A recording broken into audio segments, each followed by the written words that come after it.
नमस्कार। शैलेश साहित्य कुंज के प्रेमी रसिक श्रोताओं को मेरा सादर प्रणाम। डॉक्टर शशिवर्धन शर्मा शैलेश है मेरा नाम। तो मित्रों, आज हम विदिशा विस्तार वाटिका के भाग 8 में उपस्थित हो रहे हैं एक लघु कथा लेकर, जिसकी लेखिका है माधुरी मिश्रा मधु।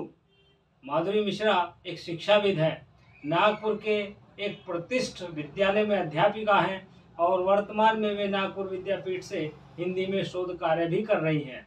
माधुरी मिश्रा की लेखनी पद्य और गद्य दोनों ही विधाओं में निरंतर गतिशील है। तो लीजिए, प्रस्तुत है माधुरी मिश्रा की लघु कथा उनकी वाणी में। नमस्कार साथियों, शैलेश साहित्य कुंज के सभी दर्शकों को, सभी मित्रगणों को मैं सादर नमन करती हूँ। मेरा नाम श्रीमती माधुरी मिश्रा मधु है। मैं नागपुर महाराष्ट्र में रहती हूँ एवं यहाँ एक बहुप्रतिष्ठित शाला में बतौर हिंदी अध्यापिका कार्यरत हूँ। मुझे लिखना, पढ़ना, पढ़ाना बहुत पसंद है। मैं कविताएं, लघु कथाएं, कहानियाँ आदि लिखती हूँ। यहाँ आज मैं आपके सामने एक कहानी जो मेरी स्वरचित है पढ़ने जा रही हूँ। आप सभी का ध्यान चाहूँगी, आप सभी के आशीर्वाद और स्नेह की आकांक्षी रहूँगी। धन्यवाद। मेरी कहानी का शीर्षक है बदलाव अच्छा है।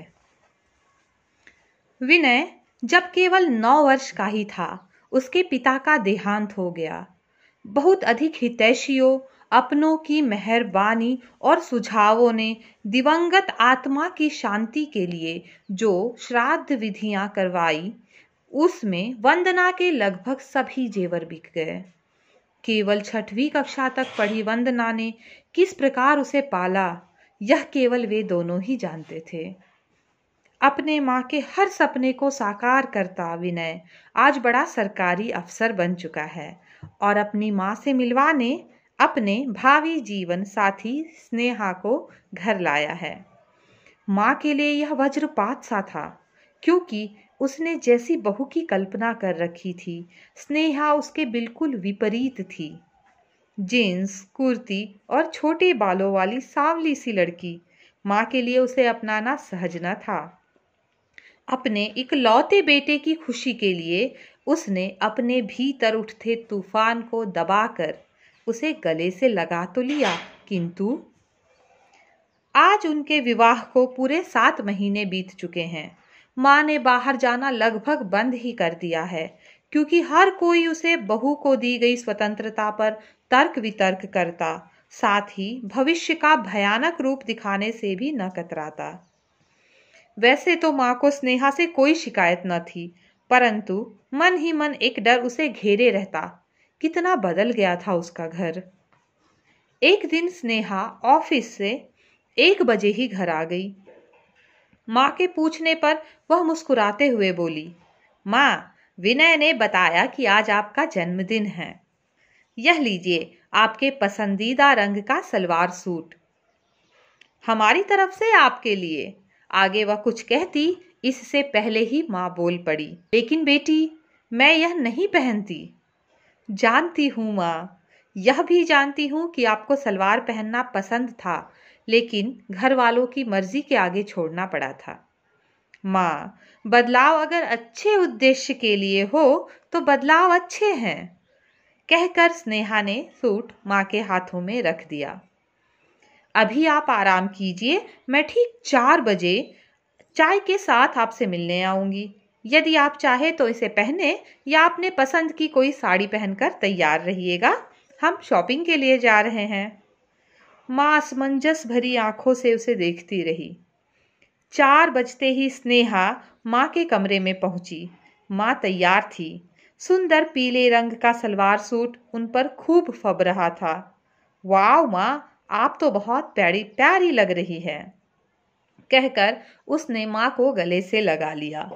चाय पीकर दोनों बाहर की ओर निकल पड़े।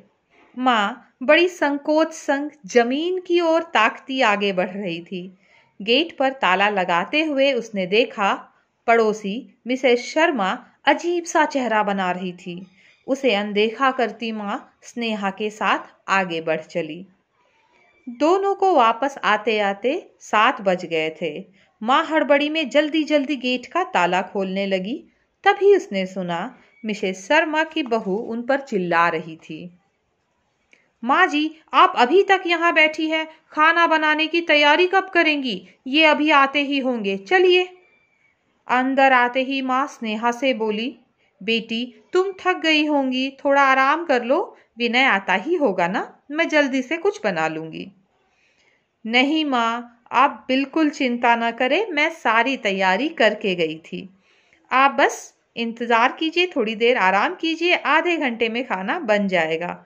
आप तब तक फ्रेश होकर थोड़ा सा आराम कर लीजिए ना। आज का डिनर आपके लिए बर्थडे सरप्राइज है।